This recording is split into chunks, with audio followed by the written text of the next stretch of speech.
الحمد لله رب العالمين والصلاة والسلام على سيد الأنبياء والمرسلين أما بعد فأعوذ بالله من الشيطان الرجيم بسم الله الرحمن الرحیم۔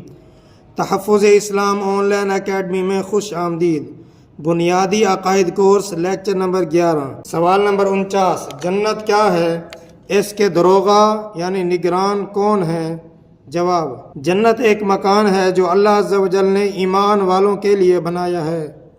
جنت میں اللہ تعالیٰ نے اپنے ایماندار بندوں کے لیے مختلف اقسام کی ایسی نعمتیں جمع فرمائی ہیں جن تک آدمی کا وہم و خیال نہیں پہنچتا۔ نہ ایسی نعمتیں کسی آنکھ نے دیکھی، نہ کسی کان نے سنی، نہ کسی دل پر ان کا خیال گزرا۔ ان کا وصف پوری طرح بیان میں نہیں آ سکتا۔ اللہ تعالیٰ عطا فرمائے تو وہیں ان کی قدر معلوم ہوگی۔ جنت کے دروغہ کا نام حضرت رضوان علیہ السلام ہے۔ سوال نمبر 50، کیا جنتی جنت میں ہمیشہ رہیں گے؟ جواب، جی ہاں۔ ایک منادی اہل جنت کو ندا کرے گا، اے بہشت والو، تمہارے لیے صحت ہے، کبھی بیمار نہ ہوگے، تمہارے لیے حیات ہے، کبھی نہ مرو گے، تمہارے لیے جوانی ہے، کبھی نہ بوڑھے ہوگے، تمہارے لیے نعمتیں ہیں، کبھی محتاج نہ ہوگے۔ سوال نمبر 51، اگر کوئی حساب و کتاب اور جنت دوزخ کا انکار کرے اس کے بارے میں کیا کہیں گے؟ جواب، حساب و کتاب، جنت دوزخ حق ہیں، ان کا انکار کرنے والا کافر ہے۔ سوال نمبر 52، ایمان کسے کہتے ہیں؟ جواب، وہ تمام امور جو حضور صلی اللہ علیہ وآلہ وسلم اللہ تعالیٰ کی طرف سے لائے اور جن کے بارے میں یقینی طور پر معلوم ہو کہ دین مصطفیٰ صلی اللہ علیہ وآلہ وسلم سے ہیں، ان سب کی سچے دل سے قطعی تصدیق کرنا ایمان کہلاتا ہے۔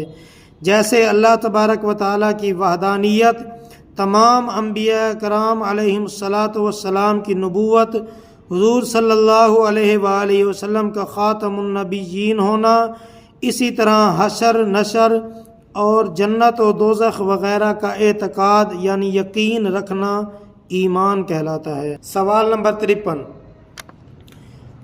روزہ وہ رکھے جسے کھانا نہ ملے، یہ کہنے کا کیا حکم ہے؟ جواب، جو یہ کہتا ہے کہ روزہ وہ رکھے جسے کھانے کو نہ ملے، یا اس طرح کہتا ہے کہ جب خدا نے کھانے کو دیا تو پھر بھوکے کیوں مرے، یا اس قسم کی اور باتیں جن سے روزہ کی حد تک و تحقیر ہو، کہنا کفر ہے۔ سوال نمبر 54، مرتد کون ہوتا ہے؟ جواب، مرتد وہ شخص ہے کہ اسلام کے بعد کسی ایسے امر کا انکار کرے جو ضروریات دین سے ہو، یعنی زبان سے کلمہ کفر بکے جس میں تعویل صحیح کی گنجائش نہ ہو۔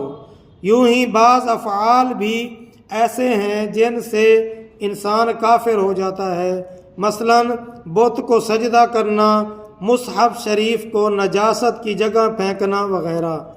یاد رہے، جو بطور مذاق کفر کرے گا وہ بھی مرتد ہے، اگرچہ کہتا ہے کہ ایسا اعتقاد نہیں رکھتا۔ اللہ کریم ہمیں نیک اعمال کرنے، سنت مصطفیٰ صلی اللہ علیہ وآلہ وسلم اپنانے کی توفیق عطا فرمائے۔ لبیک لبیک لبیک یا رسول اللہ، تاجدار ختم نبوت، زندہ باد زندہ باد، من سب نبیا فاقتلوہ۔